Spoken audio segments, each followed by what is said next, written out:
industrialización hizo rica a Inglaterra, pero la puso enferma. Por la ciudad cada vez más extensa corría un fantasma: la enfermedad. Hace 200 años, la enfermedad era tan misteriosa y terrorífica como lo había sido hace 2000 años. La gente no sabía de dónde venía la enfermedad, ni en la mayor parte de los casos, cómo curarla. Estas cabezas de cera muestran los verdaderos horrores de las enfermedades de la época. Viruela, tuberculosis, tenían consecuencias absolutamente terribles. En unas calles cada vez más llenas, esas consecuencias se intensificaban. Pero la misma era que vio cómo aumentaba la enfermedad fue testigo de unos descubrimientos que sentaron las bases del cuidado de la salud de hoy y que hicieron la medicina moderna.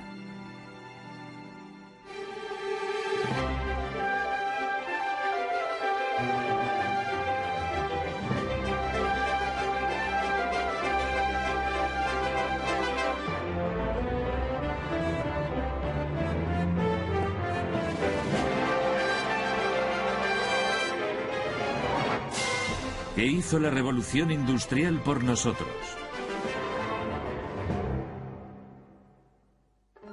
La medicina moderna. A mediados del siglo XVIII, los británicos estaban preocupados ante todo por una cosa: su salud. Tenían un buen motivo. La media de vida era de 36 años. La gente solía automedicarse con tratamientos basados en poco más que superstición, magia y rumores. Había médicos con experiencia, pero sin un método adecuado para diagnosticar y curar la enfermedad. Las probabilidades de sobrevivir eran limitadas.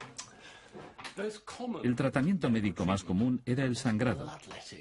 Se creía que esto devolvía el equilibrio al cuerpo y lo limpiaba de esas dolencias que la gente pensaba que se escondían en la sangre.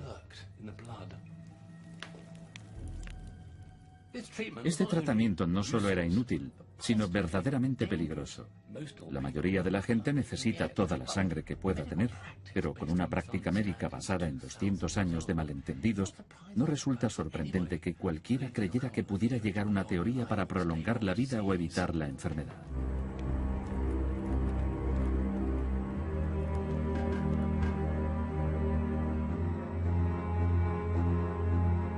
De hecho, un nuevo tipo de empresario médico se estaba haciendo rico precisamente con eso. Colocaban sus mercancías en las concurridas calles de las ciudades de Inglaterra. Buenas tardes, señor. Bienvenido. Belno es un jarabe vegetal hecho en casa. Lo hacemos nosotros mismos en Cornualles. Es maravilloso. Este cataplasma cura todos los males. Se les conocía como quacks, matasanos. Entre los más famosos de Londres estaban John Bull y Joshua Ward. Estas píldoras y pociones podían ser muy raras, desde luego.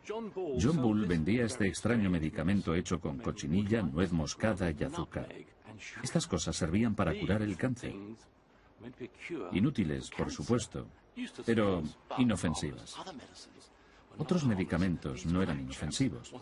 Estos colegas quacks querían darle un toque a su medicamento para hacerlo más atractivo al público y le ponían cosas terriblemente peligrosas, arsénico y mercurio. Y Joshua Ward llegó a vender esas cosas al rey y la reina. Asombroso. Te podían dejar ciego, paralítico, incluso matarte.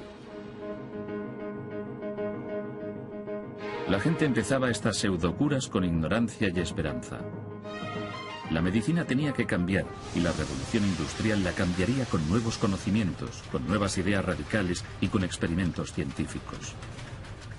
Pero el proceso empezó en lo profundo de Shropshire, donde un médico extraordinario comenzó a convertir la medicina popular en una ciencia moderna. La historia empieza con un hombre que padece hidropesía, una grave enfermedad del corazón que hace que el cuerpo se hinche de una forma grotesca, como un globo. Ese tipo tenía un grave problema. Se iba a morir y moriría pronto, de la forma más dolorosa. Y entonces vino un gitano y le preparó un té de hierbas, una infusión. Y este extraño remedio popular en realidad empezó a funcionar. Parece que el gitano había tenido éxito donde los médicos habían fracasado. William Withering, un médico con una mente muy racional, oyó hablar de esto, le intrigó y quiso saber más. Withering rastreó el campo y al final obtuvo la lista de ingredientes de la misteriosa poción. La lista se perdió para la historia, pero para Withering solamente uno de los 20 componentes tenía sentido. Digitalis. Una planta mortalmente venenosa que Withering solo conocía como algo que provocaba vómitos y alucinaciones. Gracias por venir. Dígame, ¿qué estaba en juego? ¿Qué es lo que esperaba conseguir Withering con su observación de las Digitalis? Bueno, era una observación muy importante. Esto es realmente el principio de la medicina científica moderna, Digitalis. Se habían usado durante siglos, pero no para esto. Bueno, el remedio del gitano aparentemente funciona. ¿Cuál es el problema? Bueno, era totalmente incontrolado, y solo el haber observado casualmente que se usaba mezclada con otras hierbas en esta vieja receta familiar no era realmente suficiente para el científico de Withering. Él realmente tenía que saber sencillamente cómo esta sustancia, fuera la que fuera, podía ser utilizada para su efecto óptimo. Withering se puso a trabajar. Descubrió que las hojas grandes eran las partes más efectivas porque contenían la mayor concentración del elemento activo. Pero las Digitalis son venenosas, potencialmente mortíferas, así que la dosis era crucial. Withering no dejó nada al azar. Le llevó 10 años perfeccionar su estudio. Era un científico meticuloso. Sí. Observaba, experimentaba, registraba y por fin llegó a estas conclusiones. Y estas conclusiones todavía se consideran buenas hoy. Withering había conseguido un primer triunfo. Había demostrado que explorando una enfermedad y midiendo con precisión la dosis de las drogas usadas para controlarla, podía ser curada potencialmente. Pero las causas de la enfermedad seguían siendo muy misteriosas. ¿Por qué ocurría, por ejemplo, que cuanta más gente había en un sitio, más se ponían enfermos? Esta es la cárcel de Newgate, en Londres. Estar encerrado aquí era muy mal asunto. El lugar era asqueroso y lleno a reventar. La enfermedad estaba absolutamente en todas partes. De hecho, los presos a menudo morían de dolencias horrorosas antes de que el verdugo pudiera ponerles las manos encima. En octubre de 1790 hubo un brote de tifus, conocido en la época como fiebre de la cárcel. Fue tan malo que no solo se morían los presos, sino también los miembros del personal. Había que hacer algo muy sencillo.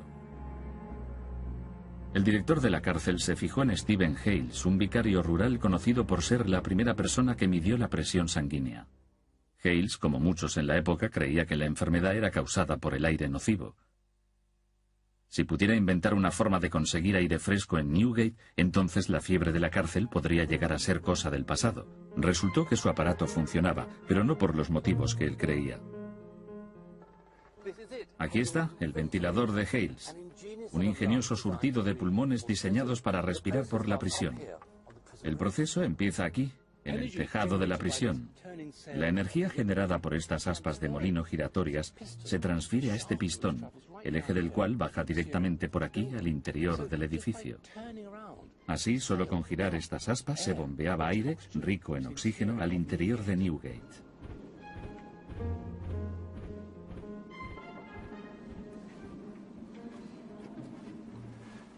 Aquí está lo realmente interesante, en las celdas. Estos son los pulmones de la prisión manejados por el molino de viento del tejado. Esto transporta aire fresco al interior de las celdas, pero también lleva ese aire sucio hacia afuera. Hales aseguraba que este ventilador reducía las muertes en la prisión a la mitad. En el diccionario de la lengua inglesa de Samuel Johnson de 1755, la definición de ventilador es un instrumento ideado por el Dr. Hales para suministrar aire fresco en lugares cerrados. Su aparato habría reducido ciertamente la propagación de enfermedades transmitidas por el aire como la tuberculosis, aunque no tuviera nada que ver con la verdadera causa del tifus o fiebre de la cárcel, un tipo de piojos que no se descubrieron hasta el siglo XX. Se le podría llamar el padre del aire acondicionado. De repente, todo el mundo estaba interesado en su avanzada tecnología. Los ventiladores de Hales llegaron a utilizarse en alta mar, mientras la revolución industrial, hambrienta de mercancías, se abría al mundo del comercio. Pero en el apretado mundo bajo cubierta, acechaba una enfermedad que no se vencía solo con aire fresco. Cuando Lord Anderson volvió de dar la vuelta al mundo en su expedición de 1744, muchos de sus hombres habían muerto. Más de la mitad de su tripulación original, de casi 2000 hombres, había muerto de la misma enfermedad, el escorbuto. Los marineros sufrían terriblemente. Sus dientes se aflojaban y se caían. Sus encías sangraban y tenían hemorragias que, oh amigo, emitían olores terriblemente fuertes. Lo siento, pero es verdad. Y luego tenían la piel cubierta de cardenales. Finalmente venía un paro cardíaco y la muerte. El escorbuto estaba matando a más hombres que la acción enemiga. Una enorme cantidad de tratamientos era usada al azar para intentar detener la enfermedad. James Lynn, un médico naval escocés, propuso un nuevo tipo de prueba para descubrir si alguno funcionaba en realidad. Bueno, es hora de probar estos 6 tratamientos en estos marineros que parecen tan enfermos. Efectivamente, todos parecen muy enfermos. Esto es un poco de sidra para usted. Le vamos a dar un poco de agua de mar, señor. Esto es ácido sulfúrico. Y esto es una mezcla de nuez moscada y ajo con otras cosas. Y ahora le tenemos que dar un poco de vinagre. Ahora tenemos que usar una naranja y un limón. Y ten cuidado de comerlo todo. Es una parte muy valiosa de las provisiones del barco. Si quieres obtener una prueba justa, claramente tienes que asegurarte de que la gente a la que se le dan los distintos tratamientos son parecidos. Tendrían que tener el escorbuto con la misma intensidad, la misma dieta básica. Los cuidó a todos en la bodega. La única diferencia entre los marineros que recibían tratamiento sería el respectivo tratamiento. En todo lo demás serían similares. Así que él era metódico, científico, tenía sus pruebas clínicas, procesos clínicos. Eso fue el avance realmente importante. Esa forma de pensar es exactamente la forma en que hoy distinguimos los tratamientos útiles de los inútiles o de los verdaderamente nocivos. El primer ensayo clínico controlado del mundo demostró que uno de los tratamientos había ganado sin mover un dedo. Al cabo de una semana, los marineros que habían comido las naranjas y limones estaban listos para trabajar y cuidaban de los otros para que recuperaran la salud. La ciencia había demostrado categóricamente el caso de Lynn, pero el almirantazgo estaba anclado en otra época. Ignoró los hallazgos de Lynn durante más de 40 años y miles de marineros murieron sin necesidad. Para progresar, la medicina necesitaba más que solo avances, necesitaba patronos. El éxito de la revolución industrial se fundamentaba en pensar de otra manera. Y en Birmingham había un grupo de extraordinarios pensadores, incluso médicos, que llegarían a ser el faro intelectual de la revolución industrial. Les llamaban la Lunar Society. Esto es Soho House, la casa del fabricante Matthew Boulton. Invitaba a sus amigos a veladas amenas, pero esas veladas no eran solamente veladas de placer, sino un intento muy serio. Cuando se acababa la comida, los colegas se sentaban alrededor de una mesa para discutir sobre las maneras de cambiar el mundo. Y los temas que trataban eran muchos, evidentemente. Hablaban sobre industria, comercio, políticas radicales, las artes y, por supuesto, la ciencia. Alrededor de la mesa había hombres como Josiah Wedgwood, que había revolucionado la fabricación moderna. James Watt, el visionario de la máquina de vapor. Y Erasmus Darwin, el médico que tuvo los principios de la teoría de la evolución a su alcance años antes que su nieto, un tal Charles. Pero era Joseph Priestley quien estaba preparado para dar el próximo gran salto en medicina. Joseph Priestley se sentaba aquí. Era un tipo fascinante. Tenía una mente inquisitiva y radical y estaba intrigado por las ideas emergentes de la medicina moderna. Priestley concentraba su búsqueda de la salud en la base de la vida, el aire. A Priestley le habían regalado esto. Es una enorme lente que cuando la pones contra la luz del sol, calienta cosas hasta una temperatura increíble.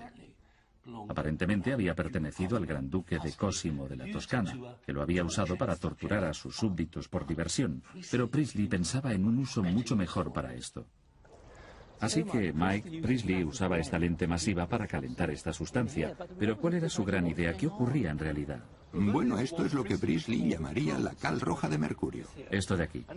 Y descubrió que cuando lo calentaba con esta gran lente, en realidad se desprendía un extraño gas. ¿Un gas que llegaba hasta aquí? Sí, exacto. Y a través de estos maravillosos tubos. Luego va pasando por aquí y sale al final. Una vez lo tuvo metido en la cisterna, entonces podría jugar. Y vaya si jugó. Observó enseguida que este gas, a diferencia de todos los demás, tenía propiedades que daban vida. Parecía que alimentaba una llama haciéndola chispear y quemar con gran intensidad. Mire esto, ¿no es maravilloso? Es como un pequeño soplete. Priestley quería conocer el efecto de su nuevo gas en el cuerpo, pero ¿con qué o con quién experimentar? Su amigo y compañero, el químico Humphrey Davy, casi llegó a matarse al inhalar una gran dosis del altamente tóxico monóxido de carbono. Así que Priestley usó ratones. En un experimento anterior con otro gas, el ratón había expirado en 3 segundos, pero esta vez los ratones no solo sobrevivieron, sino que crecieron muy bien. Desde luego, tenía que probar este gas por sí mismo. Priestley respiró el nuevo gas y lo encontró muy placentero. Escribió: «He descubierto un aire 5 o 6 veces mejor que el aire normal. Con el tiempo, este aire puro podría convertirse en un artículo de lujo moderno». Priestley llamó a este aire flogisticado, pero no era un lujo moderno. Por primera vez en la historia había aislado la materia misma de la vida. Más adelante, en el siglo XVIII, a este aire se le dio su nombre actual, oxígeno. Priestley llegó a aislar dióxido de carbono. Gracias a su trabajo quedó establecido lo fundamentales que estos gases eran para la vida y la salud. Experimentos posteriores llevados a cabo por otros llevaron al descubrimiento del óxido nitroso, el gas de la risa, que se convirtió en el primer anestésico. La ciencia médica avanzaba a pasos agigantados, pero no podía con la más temida de todas las enfermedades. El monstruo manchado, como se le llamaba, era una enfermedad terriblemente mortífera. A diferencia de muchas enfermedades que parecían cebarse en los pobres o los desnutridos, la viruela no respetaba ni edad, ni clase, ni nivel social. Era la gran niveladora. En los años 1790, un culto médico rural, el doctor Edward Jenner, empezó a encajar partes de los indicios en la lucha contra la viruela. Su primera pista, basada en su extenso estudio personal, fue que no era una leyenda urbana que las ordeñadoras fueran realmente muy guapas, principalmente porque nunca cogían la viruela que desfiguraba. Parecían estar inmunizadas. Jenner estaba desconcertado. ¿Por qué iba la viruela, aparentemente una asesina que no hacía discriminación entre jóvenes y viejos, ricos y pobres, evitar a las ordeñadoras? La segunda pista de Jenner vino de Turquía, donde la esposa del embajador británico, Lady Mary Wortley Montague, hizo una crónica sobre las mujeres turcas que organizaban meriendas de viruela. Les daban a sus hijos una dosis diminuta de la temida enfermedad. Ellas habían descubierto que esto las protegía de cogerla totalmente. Los niños turcos eran inmunes, exactamente igual que las chicas inglesas que ordeñaban vacas, excepto que ellas no habían estado en meriendas de viruela. Armado con estas dos pistas, Jenner fue a la granja. Lo que descubrió fue que algunas ordeñadoras sí habían tenido una dosis de enfermedad. Aunque era inofensiva para los humanos, las vacas sufrían su propia enfermedad, que provocaba unas pústulas bastante alarmantes. Se llamaba viruela bovina. Observó cómo las pústulas de la vaca pasaban a las manos de las ordeñadoras. Estaban cogiendo la viruela bovina. Jenner dio un gran paso en un sentido. ¿Podría ser esto lo que hacía a las ordeñadoras inmunes a la viruela? Decidió experimentar.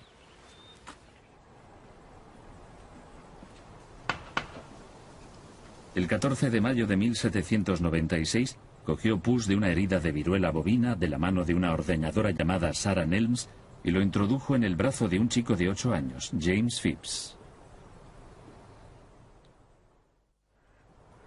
2 meses más tarde decidió ver si la viruela bovina le había dado a James algún tipo de protección contra la viruela. Solo había una forma de hacer esto. James fue invitado de nuevo a recibir una dosis potencialmente mortífera de viruela inyectada en el brazo. Lo que James Phipps pensó de todo esto no está escrito, pero afortunadamente la viruela bovina había funcionado.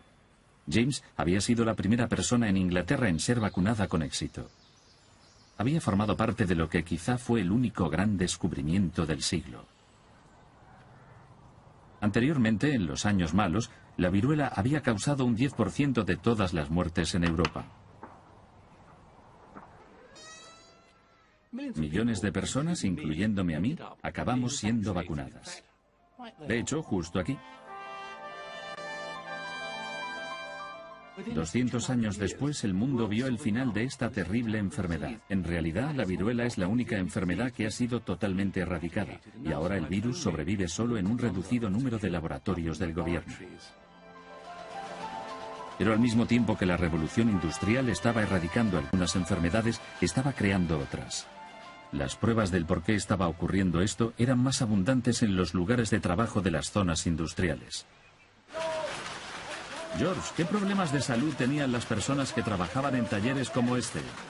La cantidad de pelusa que vuela por la sala es bastante grande. Con los años esto aumenta y coges una enfermedad llamada visinosis.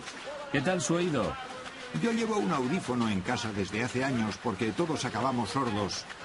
Imagino que las máquinas eran peligrosas. ¿Qué hay del aceite en las lanzaderas? Solías tener aceite en los labios, claro, y antiguamente la gente moría de cáncer de labio. El carro se llenaba de aceite y solían coger cáncer de ingle porque se inclinaban sobre el carro continuamente. Es una profesión bastante peligrosa, una industria peligrosa. Sobre todo antiguamente, cuando tenías a la gente trabajando 12 horas al día y estaban cansados al final de la jornada, y entonces es cuando había accidentes con las correas. Aumentaba la evidencia de que la salud de la gente se arruinaba por sus condiciones de trabajo. Pero hacían falta pruebas para forzar al gobierno a actuar. Charles Thackeray, un médico de Leeds, las encontraría. Thackeray demostró de manera concluyente que había una relación entre la enfermedad y las condiciones en las que la gente trabajaba. Y lo hizo con la ayuda de una nueva tecnología procedente de Francia. Armado con este sencillo aparato, Thackeray era capaz de ver dentro de los cuerpos de sus pacientes con sus oídos. Se beneficiaba del trabajo llevado a cabo por un tímido médico francés. René Laennec quería escuchar el pecho de una joven paciente, pero era demasiado vergonzoso para colocar la cabeza sobre su pecho. Laennec salió a dar un paseo y encontró una solución a su problema. Mientras paseaba, vio a dos niños jugando alrededor de un tronco. Un niño estaba en un extremo del tronco, golpeando,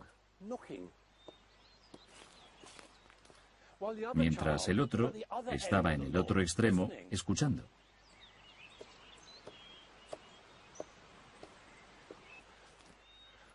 Laennec observó que el sonido viajaba a través del tronco con gran claridad, incluso se amplificaba. Se dio cuenta de que había encontrado algo.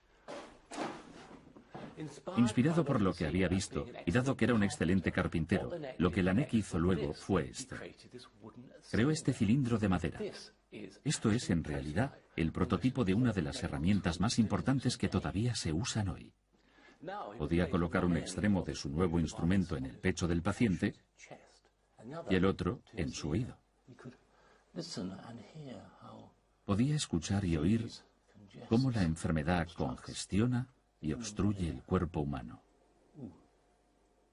De hecho, había creado el estetoscopio. El espíritu de investigación científica que había cristalizado en grandes inventos mecánicos en la revolución industrial también estaba empezando a desvelar los secretos de la máquina más grande y más compleja de todas: el cuerpo humano. El cuerpo era explorado ahora con mayor detalle que nunca.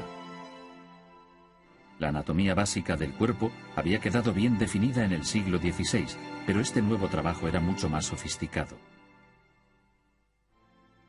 Esto es de William Hunter, Anatomía del útero humano embarazado. La primera vista moderna del cuerpo humano. Y las láminas mostraban el cuerpo por dentro y por fuera con un detalle clínico, científico, sin emoción. Sistema a sistema, los médicos se deshicieron de 200 años de rumores, especulaciones y esperanza, y los reemplazaron por hechos, razón y observación minuciosa. Era difícil conseguir cuerpos humanos de verdad, así que los cirujanos y los estudiantes trabajaban con modelos de cera como estos, maravillosamente hechos y asombrosamente auténticos en sus detalles. Pero por buenos que sean estos modelos y dibujos, no servían como sustituto de lo real. Los médicos seguían necesitando cuerpos para diseccionar.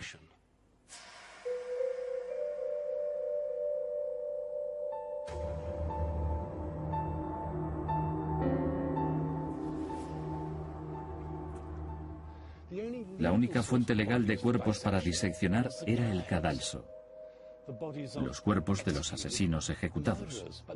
Pero esto no suministraba suficiente material.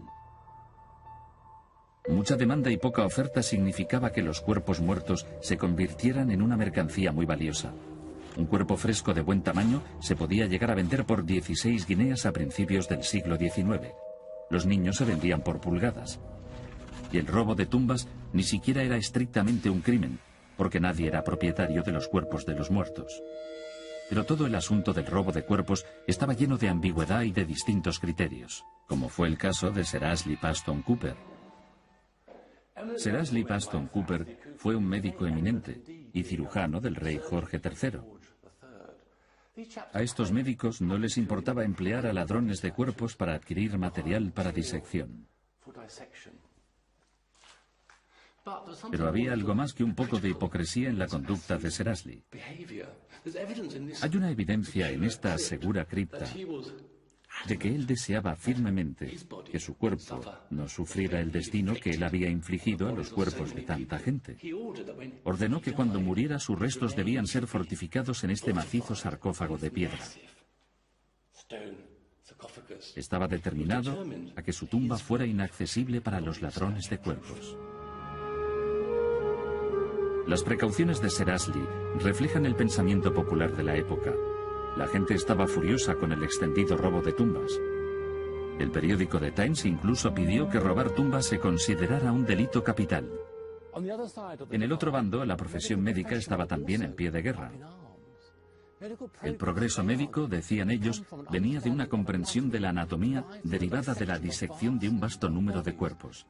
Este suministro de cuerpos estaba a punto de agotarse. El progreso médico, decían los doctores, se detendría. Entonces intervino el gobierno. Y se puso de parte de la ciencia. El Acta de Anatomía de 1832 ordenó que el cuerpo de cualquiera que muriera en la pobreza fuera entregado a los anatomistas. En los 100 años posteriores, los cuerpos de casi 60.000 personas fueron diseccionados solo en Londres. Es escandaloso, pero el Acta de Anatomía hizo posible que por fin la medicina enseñara y avanzara de forma coherente, seria y verdaderamente científica. Durante 200 años, nuestro entendimiento del cuerpo humano había estado virtualmente estancado, pero finalmente la investigación dio paso al método científico.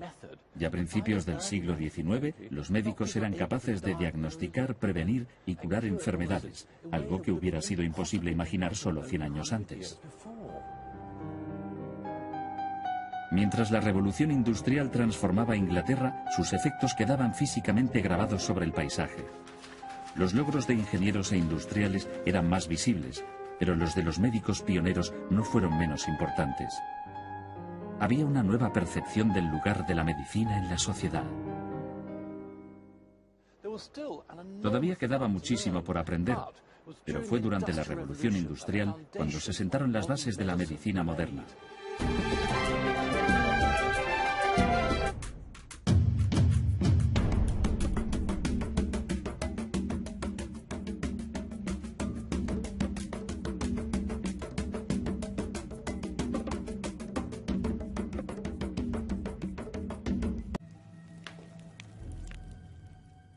Este tratamiento no solo era inútil, sino verdaderamente peligroso. La mayoría de la gente necesita toda la sangre que pueda tener, pero con una práctica médica basada en 200 años de malentendidos, no resulta sorprendente que cualquiera creyera que pudiera llegar una teoría para prolongar la vida o evitar la enfermedad.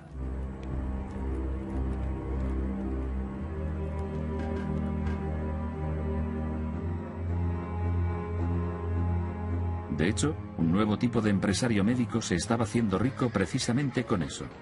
Colocaban sus mercancías en las concurridas calles de las ciudades de Inglaterra. Buenas tardes, señor. Bienvenido. Belno es un jarabe vegetal hecho en casa. Lo hacemos nosotros mismos en Cornualles. Es maravilloso. Este cataplasma cura todos los males. Se les conocía como quacks, matasanos. Entre los más famosos de Londres estaban John Bull y Joshua Ward. Estas píldoras y pociones podían ser muy raras, desde luego. John Bull vendía este extraño medicamento hecho con cochinilla, nuez moscada y azúcar. Estas cosas servían para curar.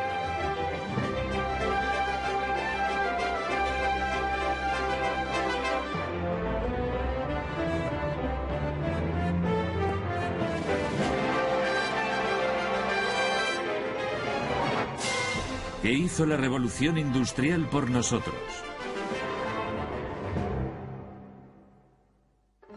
La medicina moderna. A mediados del siglo XVIII, los británicos estaban preocupados ante todo por una cosa: su salud. Tenían un buen motivo. La media de vida era de 36 años. La gente solía automedicarse con tratamientos basados en poco más que superstición, magia y rumores.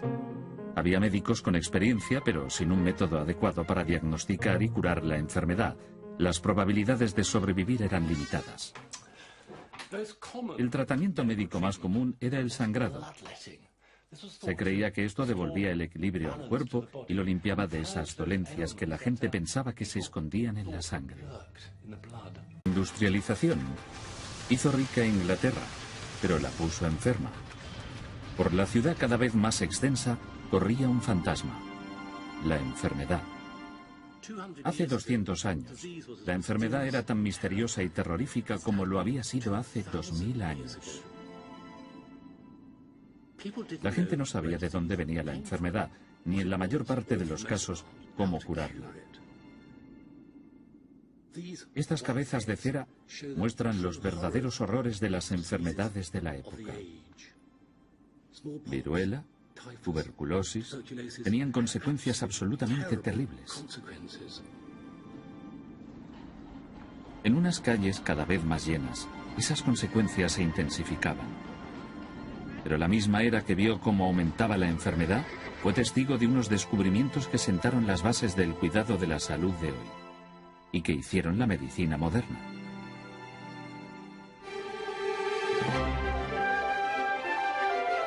Moriría pronto, de la forma más dolorosa. Y entonces vino un gitano y le preparó un té de hierbas, una infusión. Y este extraño remedio popular en realidad empezó a funcionar. Parece que el gitano había tenido éxito donde los médicos habían fracasado. William Withering, un médico con una mente muy racional, oyó hablar de esto, le intrigó y quiso saber más. Withering rastreó el campo y al final obtuvo la lista de ingredientes de la misteriosa poción. La lista se perdió para la historia, pero para Withering solamente uno de los 20 componentes tenía sentido: Digitalis, una planta mortalmente venenosa que Withering solo conocía como algo que provocaba vómitos y alucinaciones. Gracias por venir. Dígame, ¿qué estaba en juego? ¿Qué es lo que esperaba conseguir Withering con su observación de las Digitalis? Bueno, era una observación muy importante. Esto es realmente el principio de la medicina científica moderna, Digitalis. Se habían usado durante el cáncer. Inútiles, por supuesto, pero inofensivas. Otros medicamentos no eran inofensivos. Estos colegas quacks querían darle un toque a su medicamento para hacerlo más atractivo al público y le ponían cosas terriblemente peligrosas: arsénico y mercurio. Y Joshua Ward llegó a vender esas cosas al rey y la reina. Asombroso. Te podían dejar ciego, paralítico, incluso matarte.